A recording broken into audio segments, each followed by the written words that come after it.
this even not confirmed. Therefore, we not use the strict protocol ya. Kita nak enjoy and fun aja. Enjoy. Okay, okay, okay. Ini kongsi ilmu ya, knowledge silaturahim. Ya. Therefore, ibu Diana sudah beritahu dekat saya, sebab dia tahu biasanya saya selalu mengaturkan yang the first sharing itu lihat dari alfabet dari A to Z.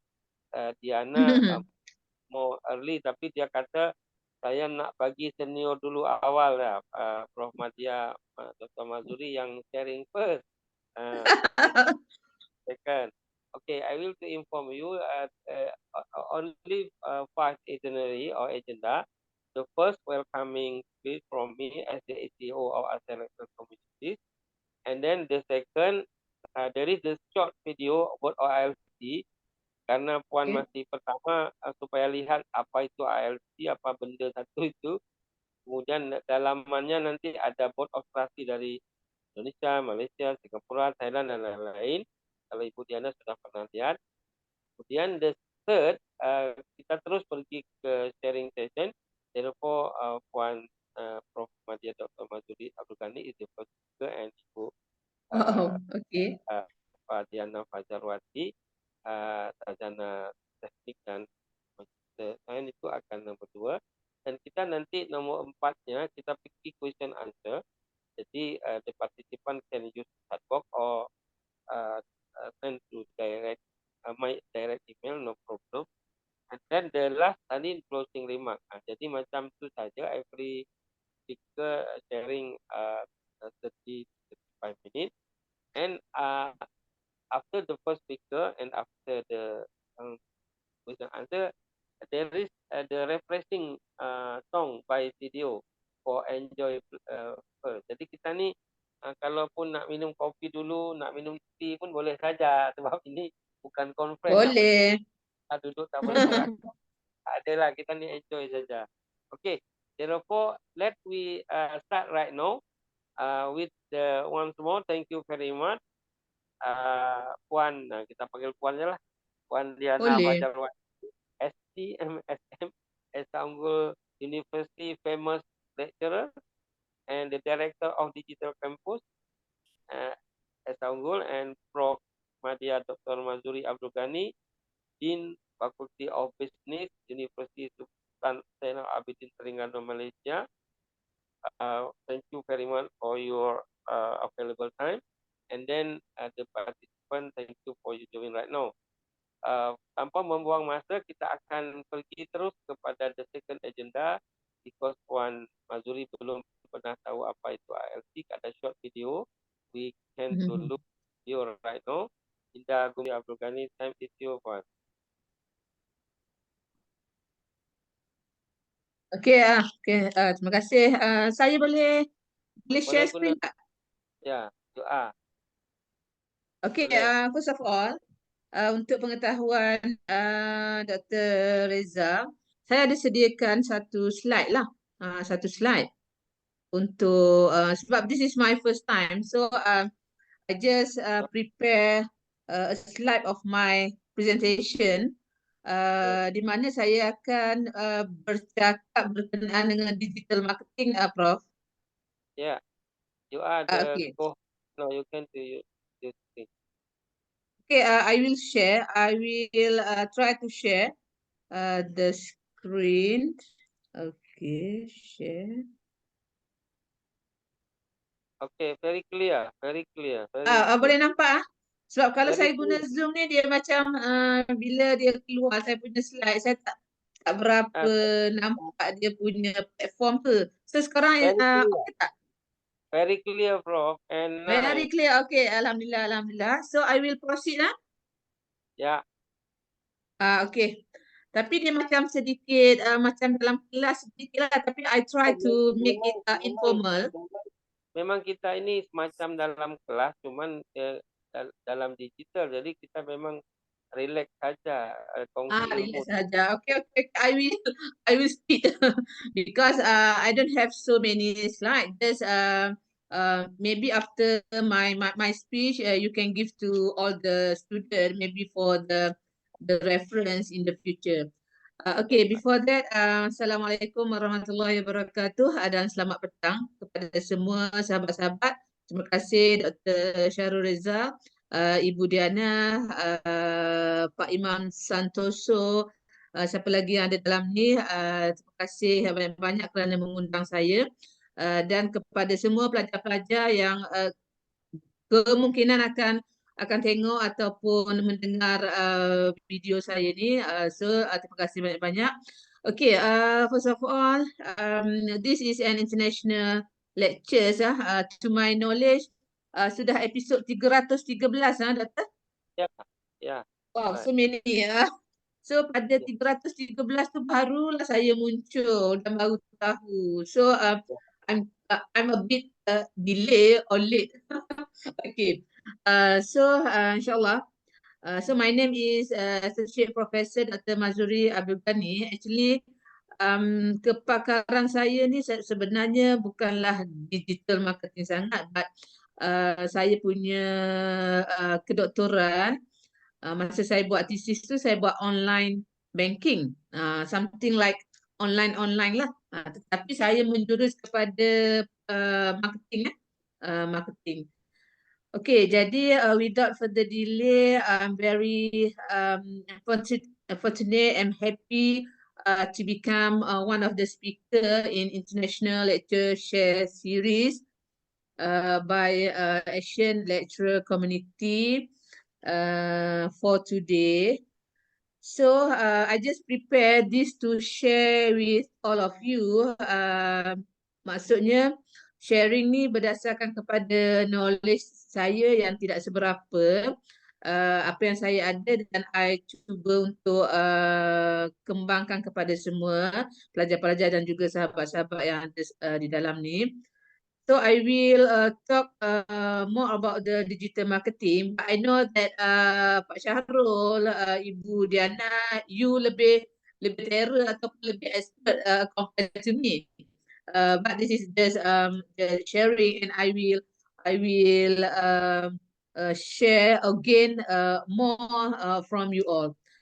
So the title of the presentation is about the who, what, why, and types of digital marketing. And I will sentuh sedikit apa kebaikan dia ataupun significance to the small medium enterprise kepada businesses lah in Malaysia and also in other country. Okay, first of all, saya tak nak buat macam dalam kelas sangat. So, I think this is not a new thing. Benda yang kata bukan sesuatu yang baru. Digital marketing, we know already, I think all of you, student ataupun pensyarah yang ada dalam platform ni, semua dah tahu this is not a new term. Kita dah pernah tahu digital marketing, online marketing, because we are born in this industrial revolution. Now we are in the internet, kalau sehari kita tak ada internet tu macam, oh kenapa ni tak ada, kalau terputus hubungan internet, tak ada WhatsApp dan sebagainya, so kita jadi macam tak happy. That is the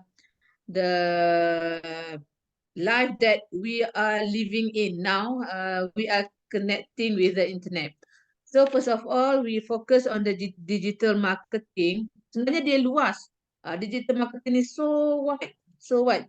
I will try to narrow down the presentation to the business, benefit of the business if you leverage on the digital marketing. Okay.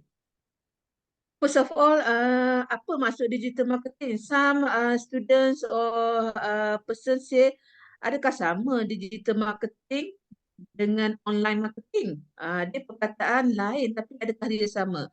So, apa yang saya tahu, to my knowledge, online marketing ni adalah satu subset, dia duduk di dalam digital marketing. Okay, jadi apa yang mungkin kita akan bincangkan, ini seolah-olah benda yang sama, tetapi mungkin deepening, kedalaman discussion dia tu, digital marketing ni dia lebih luas lagi lah. Online marketing dia berada dalam digital marketing. So apa dia digital marketing? The use of digital channels. Kalau kita sebagai kata businessman, businesswoman, kita ada syarikat, kenapa pentingnya you guna digital marketing? Pada tahun 2023 ni memang pentinglah digital marketing. Every angle you connected with the, so how you promote your product, so you better use the digital marketing to market your product ataupun untuk market services you, perkhidmatan you in order to reach consumers. Kita nak reach consumers very fast. So kita letak dalam Facebook, kita letak dalam Twitter, kita buat YouTube dan sebagainya in order to reach our final consumers tu dengan cepat. Kalau kita compare dengan dahulu kala, mungkin dalam 2010, mungkin dalam 2005 tu, masa tu tak ada sangat WhatsApp lah, Telegram lah, apa lagi Twitter kan. Jadi sekarang ni memang dalam 2-3 minit je kita dah burst up kita punya um, pengiklanan lah untuk produk ataupun perkhidmatan. Okey, dekat sini kita kadang-kadang kita kata digital marketing ataupun online marketing.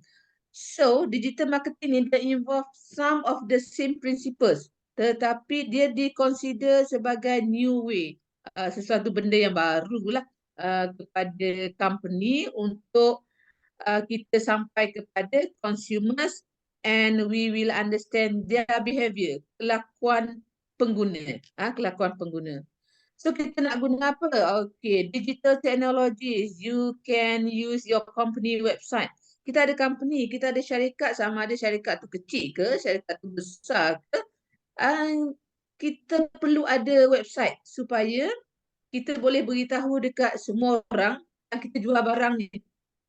Jadi because we are living in the internet nowadays, kita kena ada website supaya orang just click at our company website dan dia tahu siapa yang jadi bos, siapa yang kata jual barang apa dan sebagainya, berapa ringgit dan sebagainya.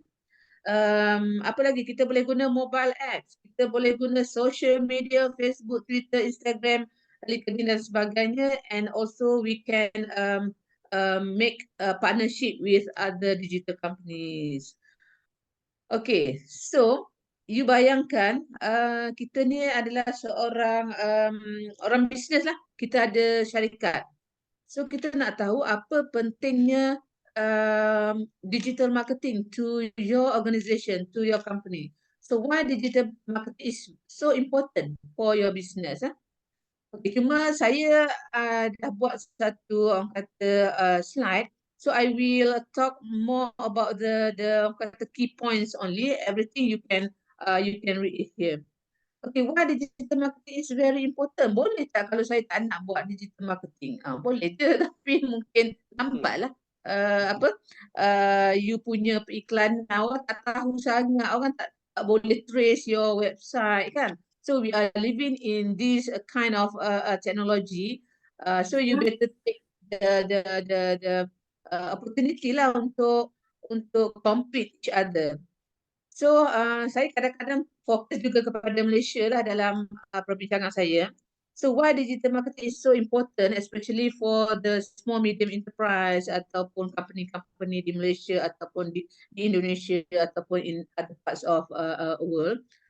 Sebabnya kita dekat Malaysia ke dekat Indonesia ke, kita semua ada telefon, ada internet.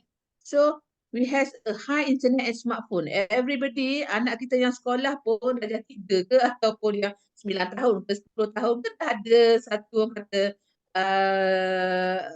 apa telefon kan, smartphone. Kadang-kadang dia tengok dalam tu, nak order makanan pun boleh tengok dalam tu, GrabFood dan sebagainya. So the penetration rate is agak tinggi sebabnya di Malaysia, di Indonesia dan rata-rata dekat mana-mana negara pun penggunaan internet itu adalah tinggi. People ataupun person yang ada smartphone ramai.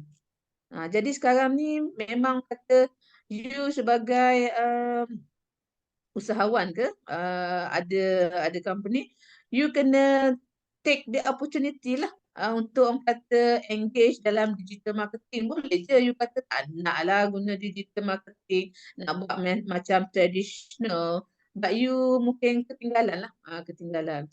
Jadi kenapa penting the extensive use of internet and availability of gadgets like personal computers, anak-anak kita pun ada personal computers, ada smartphones, make accessing the online market very easy. Apa-apa je you kata nak beli barang lah, just kita pun tengok dekat Shopee, barang apa. Kita just tulis je dekat situ, keluar semua. Jenis-jenis brand dia, berapa ringgit dan sebagainya. So, okay, saya beritahu sikit kat sini, although not many small medium enterprise in Malaysia, ni sebab saya ambil kajian dekat Malaysia. Not many small medium enterprise in Malaysia have implemented digital marketing in their business, but nearly 80% of SMEs in Malaysia have started to recognize the benefits of taking the business online. When we compare to maybe 30 or 40 years ago, memang tak ada lagi masa tu online. Memang semua tidak terdedah lagi. Tetapi if we compare to Amerika, Jepun, mungkin dia orang dah lama dah. Jadi nowadays in 2023 memang sangat penting digital marketing to businesses. Kita tak cakap to education, tetapi mungkin saya menjurus kepada business lah for today. Okay, yang pertama, why is very important digital marketing? Because we want to reach out to a broader market. Kita buat website kita buat YouTube, kita buat iklan ikut Twitter dan sebagainya, and then we can reach a broader market, iaitu pasaran yang lebih besar. Okay, compare kepada traditional way, macam kita buat brochure ke, kita bagi orang-orang dekat kampung brochure, tak tu je. Tetapi if we engage in online marketing, digital marketing, we can just click, kita boleh letak dekat Facebook, orang boleh tengok even though they are living in America, kat mana-mana, dekat Arab, dekat Dubai dan sebagainya. So adalah yang pertama, kenapa penting reach out to a broader market. Okay, nanti sahabat-sahabat dan juga pelajar-pelajar boleh bacalah apa, kenapa menggunakan digital marketing kita boleh mencapai pasaran yang lebih besar. Okay, yang kedua, because of pentingnya digital marketing ni, because of the shift of the shopping behavior. Kita sekarang, okay, mungkin Pak Syarul, mungkin Pak Syarul umur berapa, mungkin muda lagi kot, 40 kot. Pak Reza, 41. 41, oh okay, bagus. Apa Ibu Dana mungkin muda lagi, 28 kot. Saya umur 60. Saya 41 nanti saya. Okay, saya pun dekat-dekat dah tu. Saya 48. Okay, mungkin nowadays in 2023 kita boleh tengok gelagat pengguna. So in terms of the shopping behavior, dia orang telah bertukar. Mungkin masa zaman-zaman saya dahulu, mungkin kita pergi ke kedai, kita pergi dekat shopping complex. But now, kita tak perlu lagi pergi. Kita tengok dalam website dulu. Kita tengok dekat Shopee, kita tengok list, kita tengok dalam tu, kita tak perlu physically visit the shopping complex ataupun dekat kedai ataupun the. So dekat sini the shift telah berubah. Kelok pengguna berkenaan dengan shopping behavior dia orang tu telah berubah. So sebab tu pentingnya kita berubah kepada digital marketing. Sebab kita mencari apa-apa pricing, we compare the pricing of our products ataupun services. Kita nak tahu benefit dia, apa ingredients yang ada tu, kita just tekan-tekan je dulu. Tekan Google, kita cari dekat Google, Shopee, kita cari dekat Twitter dan banyak lagi lah. Jadi yang kedua iaitu disebabkan oleh the shift telah berubah. Jadi you patutnya kena berubah jugalah method kena engage in digital marketing. Okay, yang ketiga sebab kenapa pentingnya digital marketing ni? Because juga relate kepada cost effectiveness. Contoh you pun buatlah orang kata Facebook ataupun letak kebaikan produk-produk awak tu letak dalam Facebook. Dia tak ada cost pun. Maksudnya you kena kata create e-poster ataupun e-banner dan sebagainya and then letak dalam tu supaya semua pengguna dia boleh tengok. Just click lalu dekat wall dia, oh okey. So sekarang pun kita hidup dalam keadaan macam tu sekarang. Kita buka Facebook, masa kita baca-baca tu terus dia lalu. Oh okey. So dia macam orang kata cost effectiveness lah compared to the previous method of how you promote your product. So dekat sini your brand of your product tu quickly can gain the awareness of your targeted audience. Okay. Yang keempat, kenapa penting? You earn higher revenues and return on investment. Of course lah, bila kita jual barang ni, memang at the end kita nak kira kita punya revenues, kita punya return on investment, pulangan kepada kita punya pelaburan tu okey ke tidak okey. So many small medium enterprise SMEs claim that by utilizing the digital marketing base, in return it can generate better. So daripada kajian-kajian yang telah dibuat, banyak syarikat-syarikat small medium enterprise dia kata dia orang guna digital marketing ni okey lah, dia kata can generate better return on investment because cepat sampai dekat orang kata awareness of potential customers. And then this one will attribute to the higher revenues for the SMB. Bila dia orang cepat boleh sebarkan apa-apa berkenaan dengan dia orang punya produk, jadi consumers mungkin akan tertarik, mereka akan beli. So compared to the method yang lama-lama tu mungkin lambat sampai, kita kena buat orang kata advertisement dalam radio ataupun dalam TV yang kata mungkin cost dia tinggi. So sekarang ni mungkin kita boleh buat YouTube, Twitter, boleh orang kata beritahu produk kita dalam Facebook dan sebagainya, yang mana dia tidak perlukan kos yang tinggi sangat pun. Tetapi you kena celik IT lah. You kena buat orang kata banner yang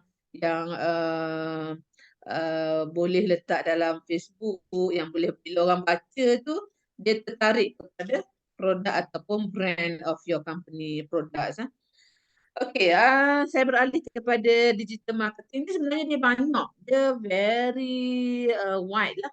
Jadi saya menjurus apa yang kata dalam slide ni mungkin orang kata tidak sehebat mana. Cuma saya boleh kongsi lah beberapa knowledge sahaja. Mungkin types of digital marketing mungkin banyak lagi pun. Tapi saya just orang kata nak memberi kepada tuan-tuan dan puan-puan dan juga student gambaran kasar.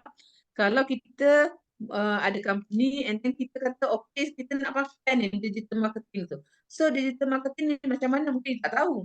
So bila you buat contohnya you promote your product dalam Facebook, social media marketing Facebook ke, you guna Twitter ke, you buat YouTube ke, dan banyak lagi lah. Itu boleh dikatakan kita telah engage dalam online marketing. Contoh dekat sini kita buat content marketing, email marketing, influencer marketing, viral marketing. Kita buat viral, okey, makanan ni kan kita viralkan dia. Kita pergi makan dekat restoran tu, wow, very lazat dan sebagainya, kita viralkan dia. Jadi bila viral ni, bila customers kata, nak pergilah dekat restoran tu.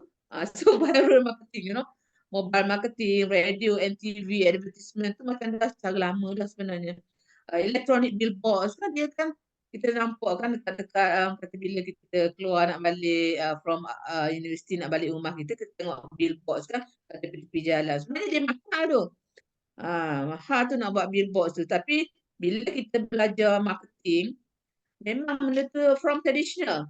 Tetapi bila sekarang ni, bila dalam keadaan internet dan sebagainya, very high technology nowadays, billboards tu dah jadi macam tak relevan dah sikit. Tetapi dia relevan lah kepada certain produk. Dia kena tengok juga the nature of the product that you are promoting, that your company ada. So dia okey tak dalam billboard. Ada orang kata kita tak boleh kata billboard ni orang kata tak okey, tapi dia depends lah atas the nature of your product.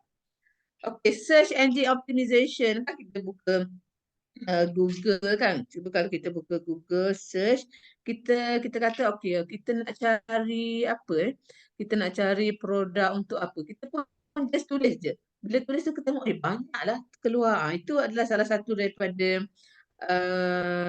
types of digital marketing. Kita perlu ambil orang kata satu keyword yang selalu customer cari. Misalnya nak makan apa hari ni, jadi dia pun kata okey, dia tulis kat situ okey makanan menarik di Jakarta for example. So dekat situ pun kata types of digital marketing we are engaged in.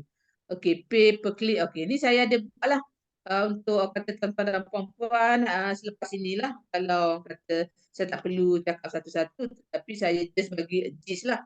Okey, for example jenis digital marketing website. Boleh tak kita tak nak buat website? Boleh je. You nak buat satu syarikat you tapi malas lah nak buat website.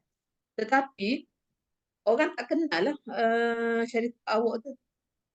Jadi lambatlah orang kenal. Jadi mungkin 2-3 tahun barulah orang kenal. Kat mana nak baca company tu? Oh, tak ada website. Jadi first of all, bila you nak buat satu company tu, kena ada website. Sebab website marketing ni sangat penting. It is a very powerful channel on its own lah. Jadi sebab apa? Dekat website tu ada brand orang nak cari produk you ni brand apa ya? Produk ni macam mana? Servis ni macam mana? Jadi bila dia tak perlu hello ataupun telefon dekat kita nak tanya website ni macam mana, nak guna macam mana.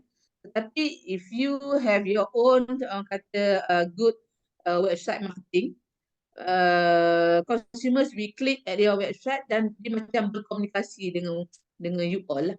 Okay. Jadi it should be fast, mobile friendly and easy to use. Easy to use. Jangan buat website yang macam susah lah. Very yang kata complicated je masuk ni macam website yang very complicated. Maksudnya buat website tu kena ada cara juga sebab tu company kadang-kadang nak buat website tu dia upah orang. Website marketing. Sebab kalau kita buat tu kita rasa macam website ni macam tak menarik lah. Tengok gambar pun macam tak menarik je warna. Jadi sebab tu ada company yang upah buat website company. Okay, kalau you all tak ada kepakaran lah. Kalau ada kepakaran buat sendiri. Okay, yang kedua jenis-jenis online marketing adalah pay per click advertising. Saya cuma orang kata tak nak mendalam sangat kepada satu-satu tu. Tetapi hari ini mungkin kita dah aware sebenarnya. Kita dah tahu dah Facebook, kita tahu Twitter. Takkanlah doktor nak beritahu lagi. Tetapi kita flashback lah. Flashback apa. Sebenarnya kita dah living in the online marketing pun sekarang ni pun.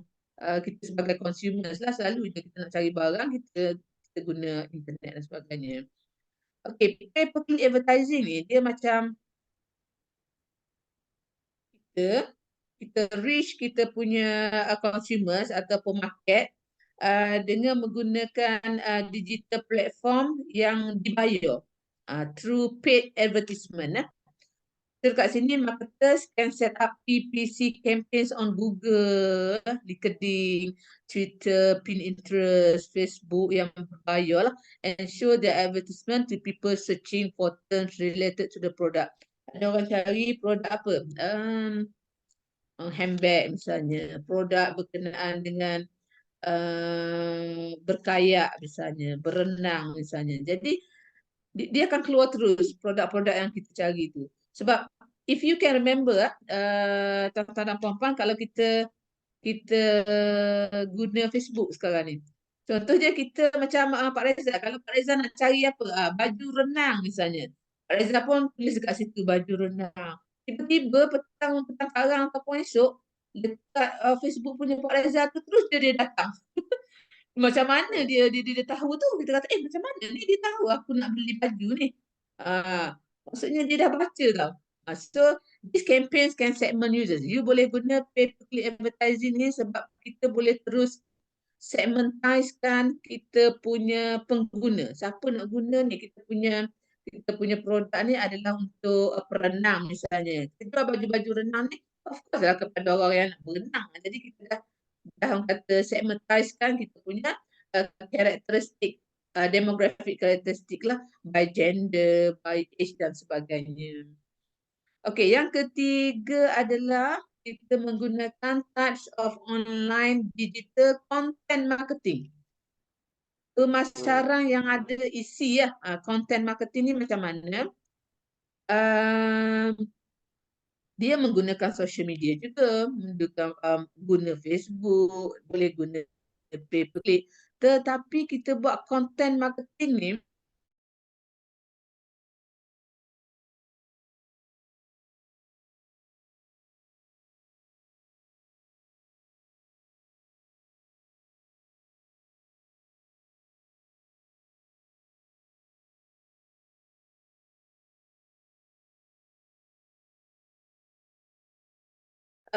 powerful online marketing because dia boleh attract, dia boleh engage audience, siapa yang nak beli tu, by creating and sharing relevant articles. Mungkin bila dia klik dekat content marketing tu ada testimoni, ada videos, ada banyaklah artikel pasal produk kita tu. Jadi kita beri pengguna tu baca apa yang dimasukkan ni, okey, testimoni orang ni macam mana. Kalau kita jual ubat kan, content marketing tu sangat important lah, sebab kalau jual ubat dan sebagainya, orang nak percaya boleh sembuh ke? Boleh sembuh ke makan produk awak ni? So kita bagi content lah, apa-apa content isi pasal produk tu. Okay, email marketing is very, orang kata biasa dah. Email marketing ni, biasa tak Ibu Diana? Kalau you buka email, kadang-kala ada email daripada bank lah. Biasa kan? Tiba-tiba dia kata, okay, you nak buat loan dan sebagainya. Dia guna email marketing tu. Antaranya adalah dia juga most effective digital marketing channels by email marketing. Many people confuse email marketing ni spam ke? Spam ke? Tiba-tiba dapat aja email ni, tapi dia dapat tahu macam mana email kita. Okay. So dihantarlah apa-apa berkenaan. Ya, Doktor. Okay. Many digital marketers use all other digital marketing channel. Email marketing is a way of business and to share their product. Biasanya dia nak share produk dia lah. Okay, social media marketing ini dah biasa. Kita guna YouTube, Twitter, Facebook, Instagram, TikTok sekarang ni memang powerful lah. Okay, dekat sini nanti tuan-tuan dan puan-puan boleh tengok lah. Saya sebenarnya ambil dari Google je. Saya kumpul-kumpulkan semua supaya dia boleh jadi satu bahan pembacaan lah. Okay. Affiliate marketing also types of digital marketing di mana dia akan dapat commission. Kita akan kata produk tu kita akan iklankan ataupun beritahu kepada the right customers. Jadi kita macam contohnya kita dah guna produk tu and kita refer, kita beritahu kat kawan-kawan kita, oh this is very good, kita happy to recommend you to buy this produk dan sebagainya. Itu kita namakan sebagai affiliate marketing lah. Video marketing, ramai yang buat YouTube. Buat video letak dalam YouTube. Kalau kita tengok kita nak beli barang renang misalnya, kita pun tengok dekat YouTube tu berlambak-lambak. Memang so many lah video, because when we see the video, kita boleh tengok lah, to learn something, to read review dan sebagainya. Okay, ini you boleh tengok lah why should you use videos. Okay, ini yang last.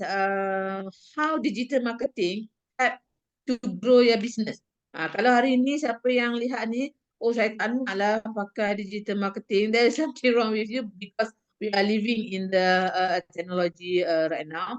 Okay, kenapa penting? To facilitate communication. Kita tak nak guna yang approach yang melambatkan communication. So now, if we guna online digital communication, ni sangat cepat. Okay. Ease of communication, we have digital platform enable to small medium enterprise communicate dengan clients, dengan customers. Okay, yang kedua sebab apa? Sebab kita boleh reach global reach of the target audience. Okay, for example, contoh dekat sini, Malaysia is one of the Asian countries leading in technology, taking your business online is one of the way. Jadi bila kita dah tahu sebenarnya rata-rata kita punya rakyat memang guna online.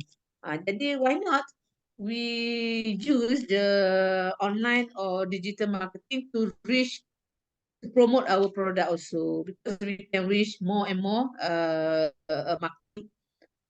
Yang ketiga, digital marketing is measurable. Digital marketing ni dia boleh diukur sebenarnya. So we compare to the traditional marketing, digital marketing is measurable. Kita boleh mengukur lah. The company can know the level of their success. Guna kata ada pelbagai tools lah, analytics lah. Kita boleh buat statistics. Macam mana orang tengok kita punya Facebook. Kita boleh tengok berapa orang tengok TikTok sekarang. Ibu Diana, macam contohnya kita buat TikTok lah, produk kita. Kita pun boleh tengok. Oh, hari ni dah 2,000 orang lah tengok TikTok kita. Maksudnya potential customers tu ada dalam 2,000 orang tu. Jadi kita, sebab tu digital marketing is we can measure. Kita boleh ukur. Okey, yang keempat, kenapa sangat penting untuk small medium enterprise ataupun mana-mana je lah syarikat, targeting your ideal buyers. We can use online marketing, digital marketing to target kita punya buyers. Kita boleh guna search engine, apa lagi? You'll get a better sense of the channel that will work best in advertising. Sebenarnya kita nak market kita punya produk tu, we have so many channels and it depends on your nature of your product. Kalau produk kita tu adalah produk makanan macam mana, kalau kita jual insurance macam mana, kalau kita jual alat-alat elektronik macam mana, so you can use so many, you can choose from the availability of the channels for online and digital marketing tu banyak. You boleh pilih. Kita tak perlu pakai semua sebenarnya sebab dia depends on our company dan juga what kind of our product. So sampai setakat tu dulu Dr. Reza. Perkongsian yang sedikit lah sahaja daripada saya. Terima kasih. Tampak ini pakar dalam marketing. Tak adalah Doktor, sikit je. Okey, karena influence itu menunjukkan sudah famous lah, expert. Jadi kalau dekat Indonesia, kalau pakar atau bukan. Okey, saya cuba untuk keluarkan saya punya ni kat mana stop sharing. Okey. I will stop share but I will give to you my slides. Yeah, in your tablet there is stop. Okay. Right now, before we go to the second speaker, we will do. Okay.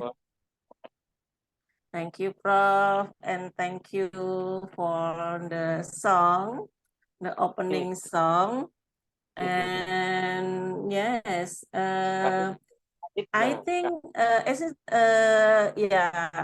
good if Dr. Mazuri is the first speaker. And because she's very expert and very complete in delivering the material in digital marketing. And I think my work has done, look, Prof. Because all the material is already delivered by Prof. Mazuri. Yes, actually, what I will deliver is, Pak Wilang, can you give me access for sharing screen? Yeah, you ask. Yeah, because 90% that what I will present is already delivered by Prof. Mazuri. I think we can start with Karinda, the so sibuk kan. Hello, Karinda, please you create Diana as the co-host. Hello, Rita. Okay, right now, available. yeah.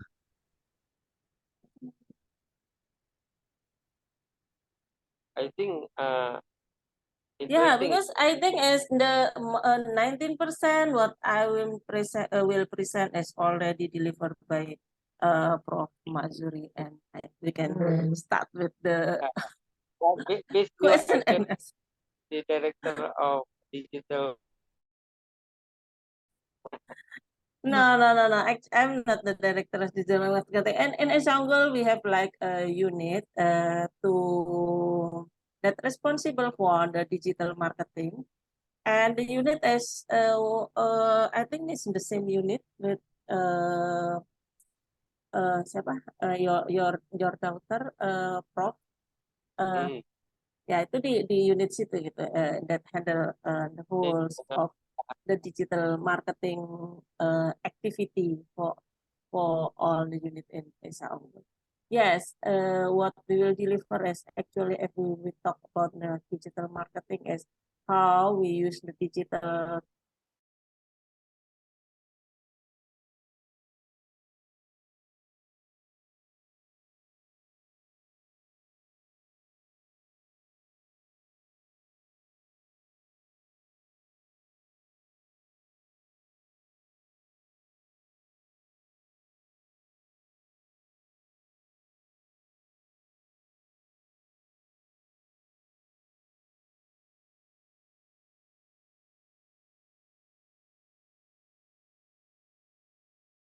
data analytic, especially how to how to presenting the data. So yeah, I also a speaker for the training for data storytelling. So you can set another event for data storytelling. Yeah. This is the digital landscape that we know. I mean that's I think is the presentation is maybe must be updated because we are now in the fourth phase for the web by incoming the AI. Yeah.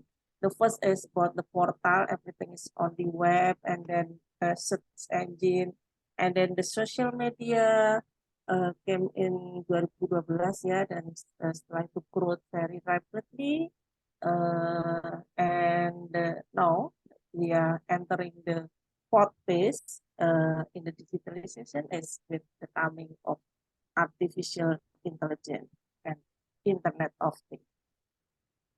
Nah, I think it's just a story when the first website launched, and the growth is so rapidly, and also the growth of social media starting from Facebook. Actually, Facebook is not the first social media, but Facebook is most popular social media.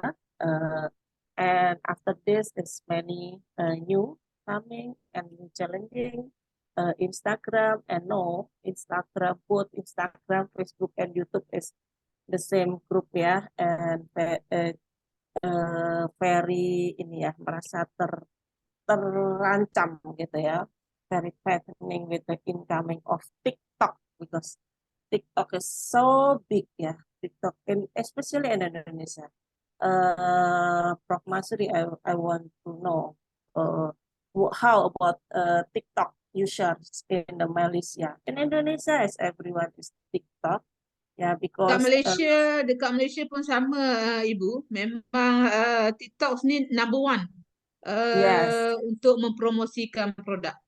yes, Uh-uh. and TikTok is for the first in coming. TikTok is only for entertaining, and then get big attention from the audience, because yeah, TikTok is, I mean that what is, I think, the current behavior, and also we think is current problem about our society. A society is not have long focus. They love this very short content, and TikTok is for the first time TikTok launched, the maximum video is only 15 seconds, hanya 15 menit, and currently TikTok is updating their system, sekarang bisa sampai 2 menit. Dan YouTube itself sekarang juga sudah mengadopsi TikTok with the YouTube Short. Itu memang sebenarnya untuk menangkap bahwa memang terjadi perubahan behavior. Orang-orang sekarang nggak bisa longer concentration, they tend to have like very short concentration. That's why TikTok has get a big acceptance from our market. Dan dari situ TikTok is used for many things. Sekarang TikTok is opening the TikTok shop. Ya, TikTok shop. And the TikTok shop itself is the challenging for existing marketplace that Prof. Mazuri mentioned, like Shopee, Lazada. Dulu mereka saingannya adalah sama marketplace. Sekarang Iya, iya.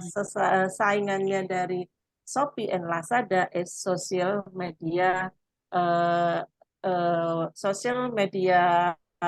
platform, ya, social media e-commerce. I mean social commerce. We call it social commerce, like TikTok Shop, because TikTok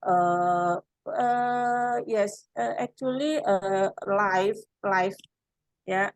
Instagram is also have live Instagram, Facebook have live Facebook, but put the social media is not growth for the social commerce, because both Instagram and Facebook not have like facilities, ya, untuk for transaction. Nggak ada sistem pembayarannya, nggak ada sistem pengirimannya. For example, if I sell a product in Instagram, saya juga tetap harus membayar manual, ya, jadi harus transfer and so on. But in TikTok is like a shop. TikTok Shop is like a shop. Jadi kita live sekaligus sudah disediakan seperti kayak di Shopee. Ada tools untuk payment-nya, ada tools juga untuk mengatur pengiriman barangnya. Because I have a small online Prof, business in the cosmetic. Previously I open my cosmetic business in Shopee and Lazada. Sekarang ini ya try to follow the trend, mulai masuk ke TikTok Shop, dan itu memang big market potential there. Nah, and now we are entering for the fourth generation of internet is with the incoming of AI tools. Ini sangat-sangat menarik, ya.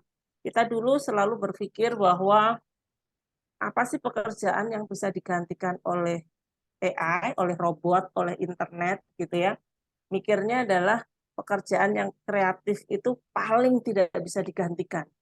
Yang paling bisa digantikan pekerjaan yang very technical, seperti pekerjaan kasar lah, ya, yang membutuhkan fisik, gitu. Ternyata kondisinya sekarang berbalik. Kita nggak menyangka sama sekali bahwa pekerjaan-pekerjaan yang sangat kreatif, seperti membuat konten kreator, membuat copywriting, membuat skrip video, membuat skrip konten, itu sudah bisa digantikan oleh AI, gitu. Justru sekarang nggak susah untuk membuat konten, membuat skrip dengan AI. Gimana caranya nanti kalau saya sekarang nih, misalkan saya mau buat ini, Prof, mau membuat video nih, saya minta aja ke AI itu mengetikkan, dia buatkan skrip 10 menit tentang topik perkembangan e-commerce misalkan, tentang topik Instagram, bagaimana sukses di Instagram. Dia akan come up with the script, with the narrator, and also come up with the illustration. I mean that what picture or short video that I will insert in our video. Jadi pekerjaan-pekerjaan dulu kreatif yang butuh berhari-hari mungkin mikir gitu. Kita cuma beberapa menit gitu, kita bisa melatih si AI tadi untuk mengerjakan itu semua. Dan itu juga sebenarnya adalah satu hal yang nanti bisa membuat social media marketing itu jadi besar. This is about the digital landscape. Yeah, I mean that this number just to know that how big is our digital society now. And everyone is access Google ya, banyak page yang dibuka setiap harinya, berapa search yang dicari dan lain-lain. Termasuk juga ini because I don't have like illustration for Indonesia or Malaysia. Temunya tadi itu. Ini just want to say that everybody is very attached with their smartphone from early wake up until they will go bed at night. Jadi that's why mobile and tablet ya, everything is as a apa ya driving force gitu untuk the new habit yang harus ditangkap, and I think Prof. Mazuri already explained new behavior ini need a new strategy for our marketing, how we are engaged and how we are communicate to our consumer through social media. Yeah, I mean that's this is like what we call the numbers is big, and also it's also a noise because every 1 minute gitu ada 700.000 shots, ada 600 video uploaded in YouTube. I think this number is before the pandemic. Yeah, I mean that I built the PowerPoint is 2 years ago. Number ini mungkin juga sudah sangat berubah sekarang. And why social media marketing? I mean that's Prof. Mazuri has already explained. I don't need to go deep one by one. As social media marketing is can amplify your content, your message, and also makes our brand stand of the crowd. And this is like networking of steroid. I mean that's networking of steroid is kita punya followers, kemudian followers yang ikut follow kita itu dia punya network lagi gitu ya. Jadi artinya bahwa ketika kita suatu message kita ditangkap oleh satu orang, itu artinya sebenarnya juga ditangkap oleh kalau nanti ini bisa di ini ya, apa namanya, mereka bisa share. Satu orang yang menangkap tadi dia bisa menge-share ke networknya yang lain gitu. Jadi itu yang dimaksud dengan networking of steroids, artinya itu bergulirnya bisa besar. And accelerate the spread of brand, ini terkait artinya bahwa brand itu kalau kita mampu untuk to make engagement to our consumer, so it could be spread fastly and widely. And then it position you as an expert. Kalau kita bisa membaca sesuatu yang bagus di sosial media, so it's look us as an expert. Your business can self-publish gitu. Kalau Prof. Mazuri talking about viral marketing, mean that our business, our brand can publish itself. Yeah, and the foundation of social media, I mean that why social media is so big now, I think we already know. Because the content, kita ini kontennya sekarang bermacam-macam, not only static, not only blog is about the text ya, tapi juga picture, Instagramnya YouTube, Instagram sekarang juga punya Reel yang lebih banyak videonya, and also others content. And also in social media, nah ini I think is it also salah satu ininya juga. Sekarang ini untuk yang under Google Group ya, Facebook, Instagram, YouTube, if we find in the Google Search also connect to Facebook, also connect to Instagram, and also connects to YouTube. For example, I'm find keyword about social media marketing, and then the content in the source yang muncul di source itu nggak semuanya itu blog, nggak semuanya itu website, bisa juga ke YouTube, bisa juga ke Instagram maupun ke Facebook.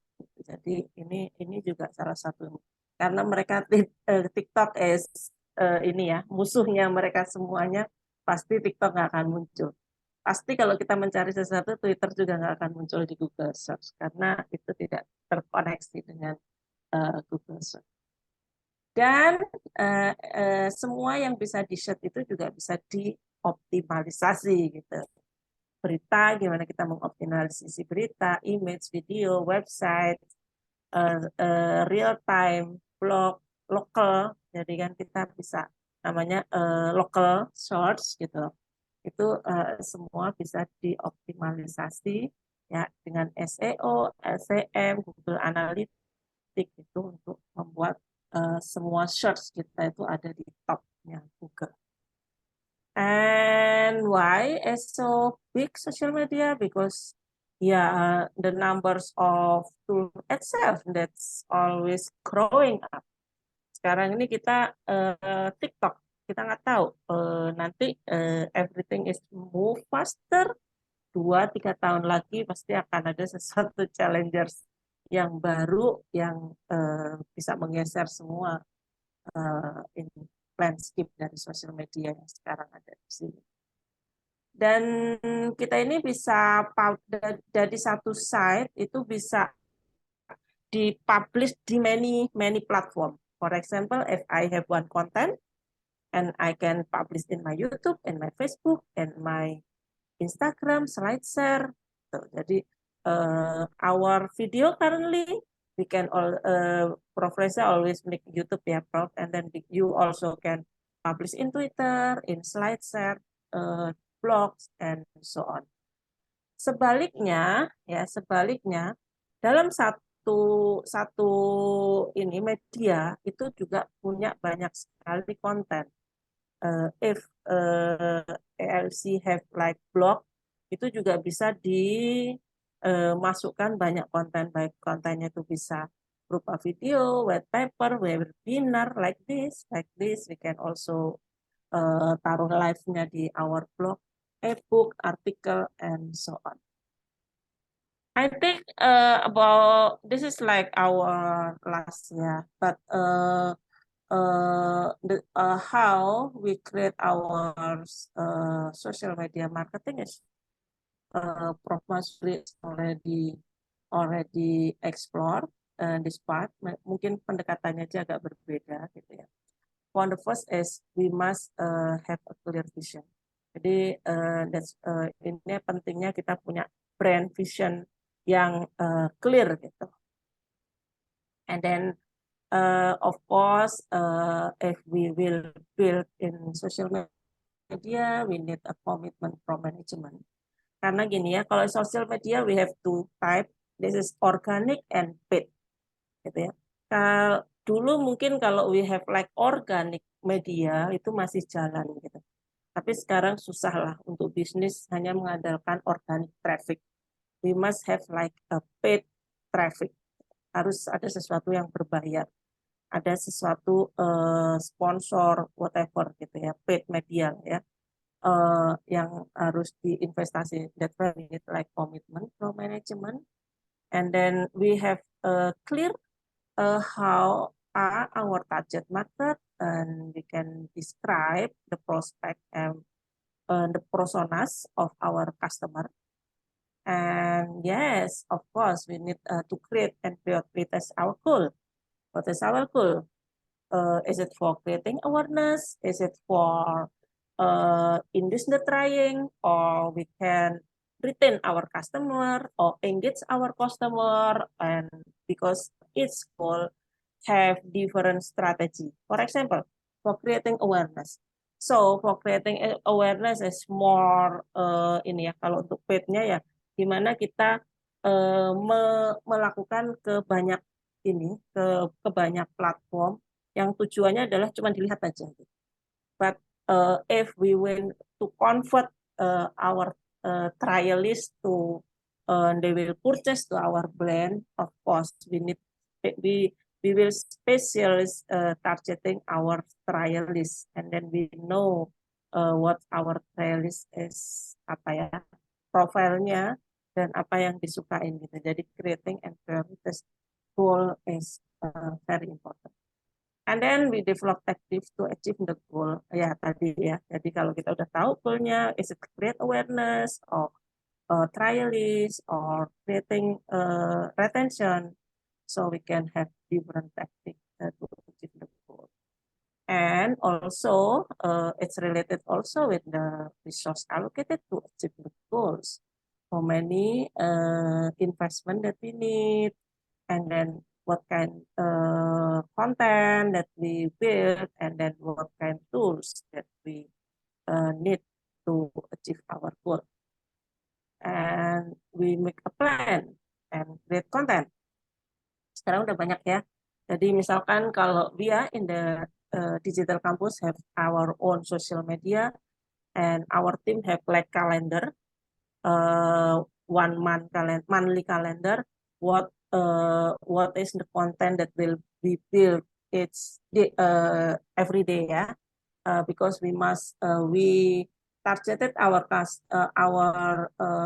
digital marketing team to always update our social media every day, so they have like content calendar about things that they will update every day, and publish and promote social media. And then that's why that's for the business itself, don't only apa ya, mengandalkan dari organic social media. Of course, it needs investment that we must also apply the paid media, and measure and monitors the result, how every dollars, every rupiah, or every ringgit yang diinvestasikan tadi, impact-nya apa nih. Nah, bagusnya di sosial media itu kita pasti akan ada metrik-metriknya.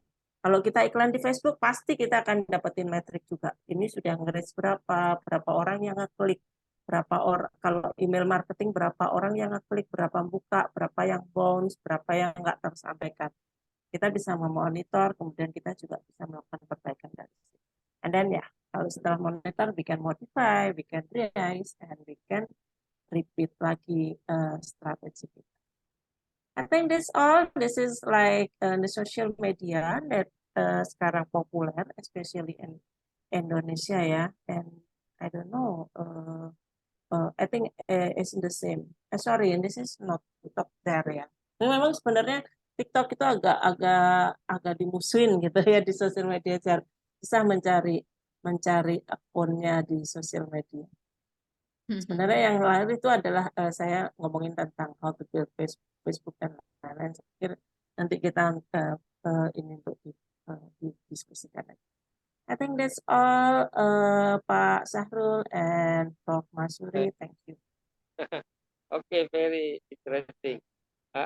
We go to the question in my email right now. Some question. Ada beberapa pertanyaan sudah ada dekat email. Saya bacakan untuk kedua-dua speaker ya.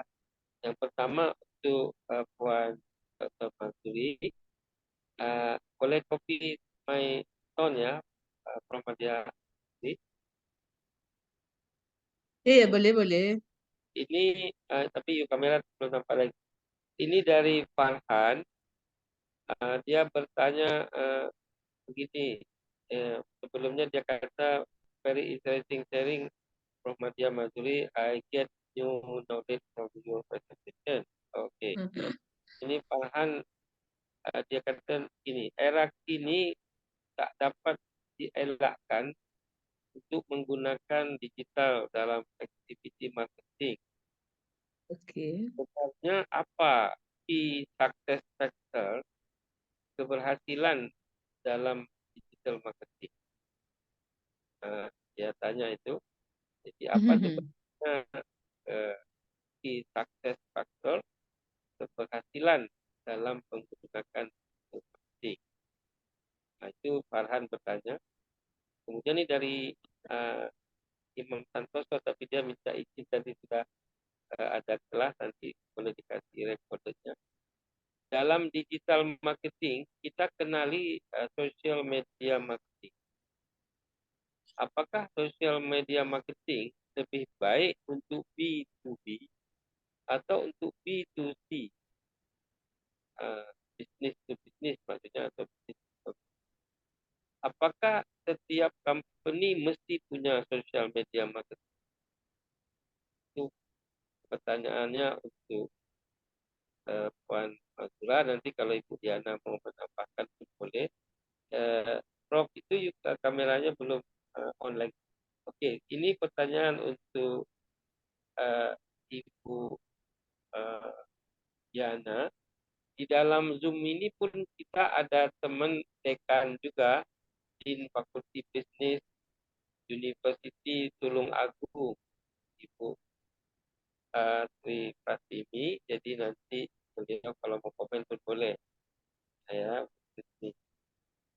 ini dari Ibu Sri, nomor 1 kepada Bu Diana.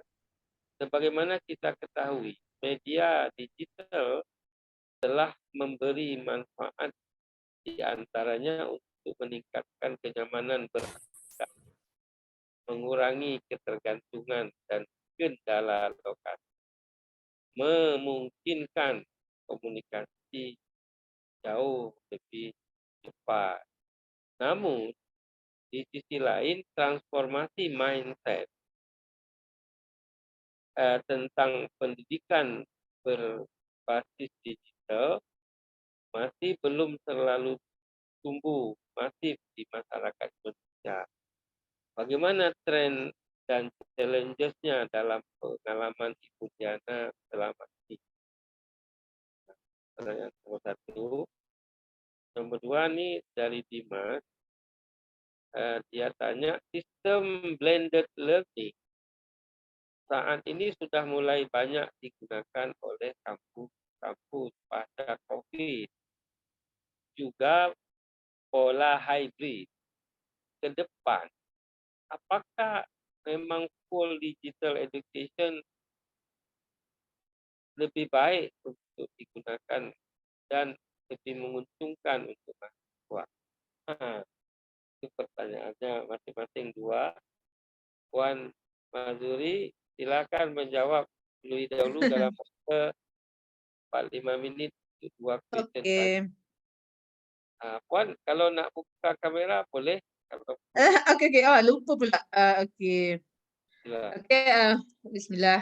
Terima kasih Dr. Reza membaca beberapa soalan. Saya kumpulkan soalan tu dengan sekali menjawab sahajalah. Okey, Boleh. jadi bila kita tengok sekarang ni memang zaman IT dan penggunaan digital marketing tu adalah sangat penting. Sebabnya untuk pengetahuan puan-puan dan tuan-tuan dan puan-puan, bila dengar apa yang orang kata presentation saya dan juga yang Ibu Diana tu, dia lebih kurang dia sebenarnya dia punya key points dia adalah online ataupun digital marketing. Okey, tetapi Ibu Diana lebih kepada social media. Okey, sangat baik. Saya pun kata banyak belajar daripada slide yang Ibu Diana tadi. Okey, untuk pertanyaan Farhan Pak Farhan tadi, apakah key success factor? Okey, bila kita tahu untuk berjaya untuk orang kata produk kita tu lebih berjaya menarik customers, kita boleh engage dalam digital marketing, online marketing. Tetapi sebenarnya kita kena tengok nature of our company, apakah key success factor ataupun apakah key point yang syarikat kita ada untuk membolehkan kita sukses untuk buat online marketing. Okey, jadi tidak dapat disangkallah sebenarnya kalau company kita kata lemah dalam penggunaan tools untuk online marketing, memang kita tak dapat untuk pergi ke arah yang online marketing tu.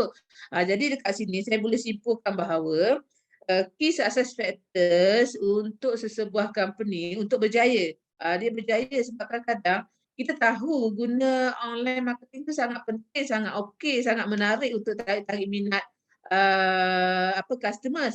Tetapi mungkin kita ada beberapa kelemahan, kita ada orang kata tak ada capital yang cukup, kita tak ada alat-alat tertentu, tools yang baik untuk buat orang kata advertisement, untuk engage dalam computerized, nak buat sistem dan sebagainya. Jadi saya boleh simpulkan key success factor ni, yang pertama semua ahli-ahli dalam syarikat tu ataupun semua staff tu dia kena celik IT. Dia kena memang vision dan mission tu ke arah untuk online marketing, untuk orang kata advertise, untuk promote kita punya produk tu menerusi online marketing ataupun digital marketing. Jadinya kita kena buat satu visi jangka pendek ke, jangka panjang ke, bahawa kita nak reach customers tu, kita nak guna online marketing. Kita tak boleh lagi rely on the traditional. Jadi kita kena bergerak bersama-sama. Jadi key points di dalam satu syarikat tu, dia kena ada orang kata kebersamaan ataupun director tu, manager tu, dia kena take advantage on the online marketing. Dia tak boleh kata, oh tak nak gunalah sebab dia tak mendatangkan faedah ke macam mana. Orang lain boleh buat tapi tak apalah, kita tak nak buat. Jadi key point yang pertama, you kena take advantage of the peredaran teknologi maklumat yang kita ada sekarang. Guna cara tu memang kita tak kejar. Jadi dalam education pun kita mengajar pun tak guna dah ni kita dah guna secara online, kita orang kata kita dah tak student dah tak bawa buku teks, dia dah ada e-book dan sebagainya. Jadi kita kena beralih kepada dalam satu fasa yang baik kepada yang lebih baik mengikut peredaran zaman. Okey, yang kedua, tak dapat dinafikan kalau kita nak berubah kepada digital dan juga online marketing ni, kita kena ada, syarikat tu kena ada kepakaran. Maksudnya dalam kena ada kepakaran yang boleh berinteraksi ataupun yang membuat kata advertisement tu dalam bentuk digital. Kalau dalam syarikat kita tu macam tak ada lah kepakaran, tak ada designer, tak ada yang nak buat banner, e-banner dan sebagainya untuk kita letak dalam Facebook, letak untuk buat YouTube, Twitter dan sebagainya. Jadi you rasa macam you tak boleh nak compete lah. Jadi macam mana pun yang kedua ni adalah ada kepakaran yang terlibat dengan IT di dalam sebuah syarikat tu sangat bagus. Jadi itu adalah key success factor. Yang ketiga, sebab saya tak tahu nak tanya apa kan, jadi saya setakat yang saya boleh jawab je lah. Yang ketiga, kita kena ada kata modal yang cukup lah. Sebab kan Ibu Diana, untuk kita engage in the social media secara online ni, sebenarnya bukanlah kata tak ada kata melibatkan kos, tetapi untuk permulaan tu kita kena ada laptop, kita kena ada orang kata tools teknologi yang membolehkan kita nak buat iklan dan sebagainya. Yang tu kata initial cost lah. Jadi you have to incur initial cost tu awal, and then benefit yang you boleh dapat tu mungkin long term, mungkin untuk 5 tahun, untuk 10 tahun yang akan datang. Okey, jadi yang keempatnya saya nampak key success factor advertisement yang you buat tu haruslah menarik. haruslah orang kata can appeal consumers. Sebab kadang-kadang bila kita tengok sebab sekarang generation Z kan, macam saya X, saya ni macam tak kisah sangat TikTok kan Dr. Reza. Kita tak ada orang kata nak tengok semua selalu TikTok tu, tetapi mungkin kata apa macam anak kita yang umur 17, 18 yang kata umur 13 sekarang ni dah generation yang kata yang di hujung jari.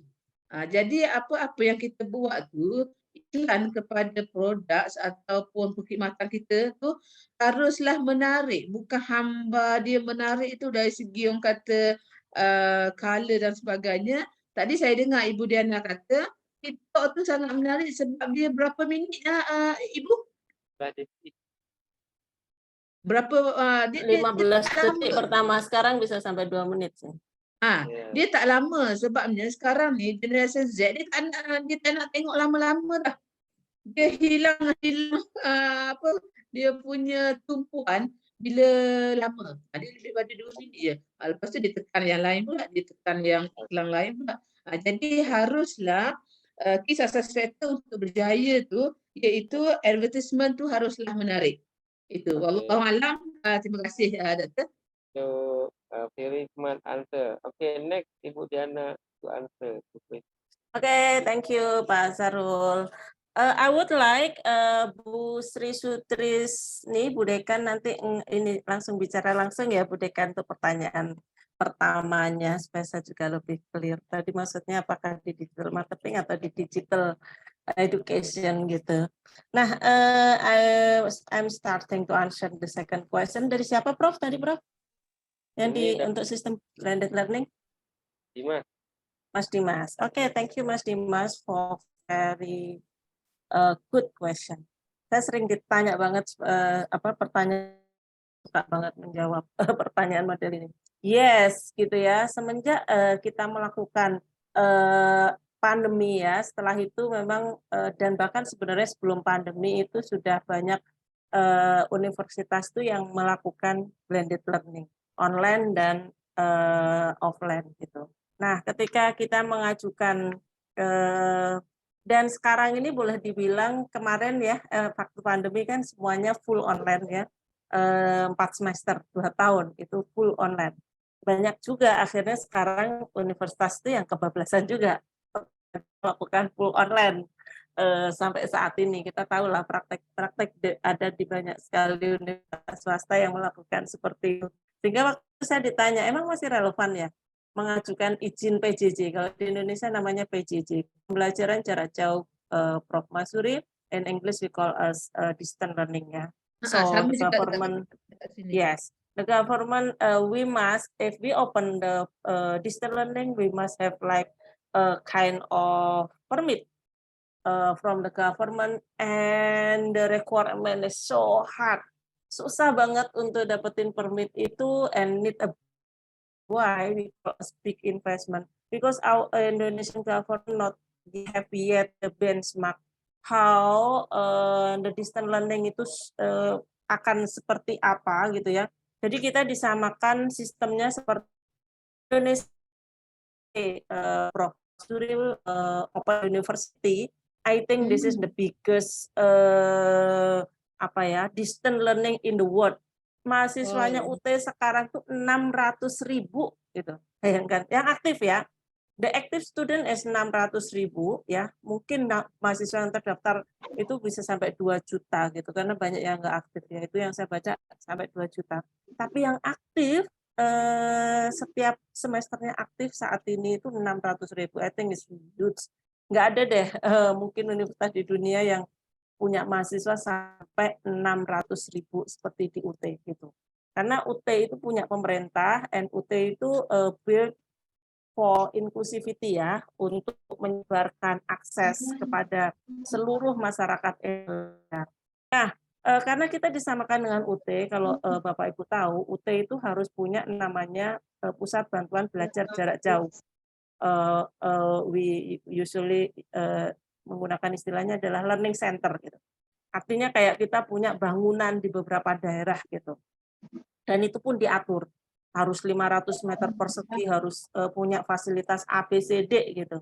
Kemudian kita juga harus bekerja sama dengan local university, which is itu kemarin juga challenging banget gitu. Kita mendapatkan kerjasama dengan local university. University mikir, loh kok saya bekerja sama dengan kamu kan mau masuk ke area saya, kamu mau mengganggu market saya gitu. Jadi itu challenging untuk kita dapetin itu. Nah, tapi ini kenapa kita tetap secara official mengambil jalur itu? Satu, kita harus tahu bahwa sebenarnya peraturan pemerintah itu tidak membolehkan full online degree tanpa izin, gitu ya. Walaupun itu banyak dilakukan di universitas swasta di Indonesia. Karena yang dibolehkan itu adalah maksimal 49%. Kalau 49% itu masih boleh tanpa izin.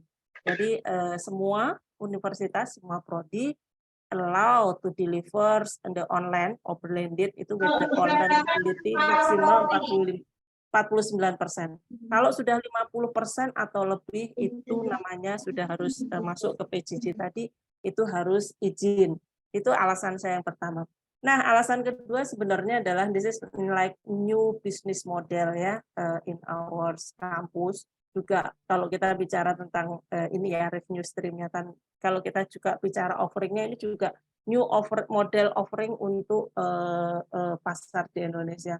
Jadi ini juga inspired by the oldest kita senior kita BINUS itu yang kita jadikan benchmark-nya ya, dan Telkom University. Jadi kalau Bapak Ibu, kalau kita masuk ke universitas, misalkan orang masuk ke Esa Unggul itu kan hanya ada satu pintu. Pintunya itu adalah ya karena dia ingin jadi sarjana S1, Esa Unggul. Maka dia mulainya dari awal, dari semester gitu ya, masuk ke Esa Unggul untuk dapetin sampai ke S1 itu masih bisa gitu. Nah, kalau di PJJ sendiri nanti sistem kita adalah modular. Jadi kita ini tidak semester base seperti itu. Itu dibangun mata kuliah itu dibangun secara modular gitu. Jadi apa bedanya gitu? Jadi kalau nanti di PJJ itu orang mahasiswa itu kan karena memang target kita adalah working adult, orang yang memang nggak ingin full kuliah, tapi juga ada aktivitas lain selain kuliah yang dikerjakan. Jadi mereka itu bebas mengambil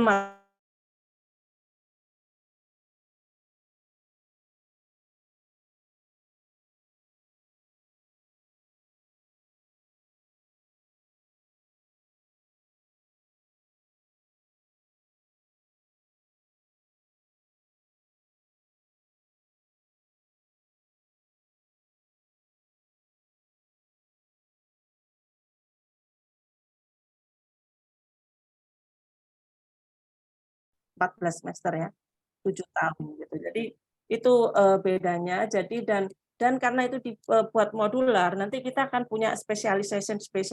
Artinya bahwa mahasiswa itu nggak usah sampai lulus dapat S1. Mungkin kalau dia mengambil mata kuliah let's say digital marketing, misalnya social media marketing, e-commerce, marketing analitik, and then apalah satu mata kuliah lagi yang terkait dengan digital marketing, maka dia akan dapetin specialization in digital marketing gitu.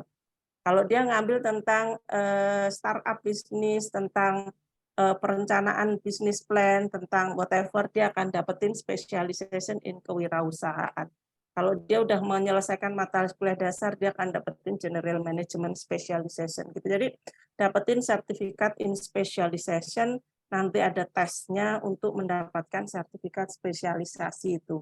Nah, itu salah satu itu apa namanya entry dan exit-nya. Jadi orang itu bisa entry karena dia ingin dapetin specialization itu saja, nggak ingin dapat sampai harus menempuh 144 SKS untuk sampai menjadi sarjana S1 gitu dan itu nanti bisa ditransfer kreditkan ke universitas lain.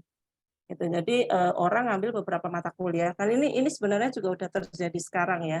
Kita sudah melakukan itu karena dengan skema MPKM, orang ngambil beberapa mata kuliah di Esa Unggul, kemudian dia ditransfer kreditkan ke universitas asalnya gitu. Itu Itu kenapa kita membuat digital campus ini untuk pembelajaran jarak jauh.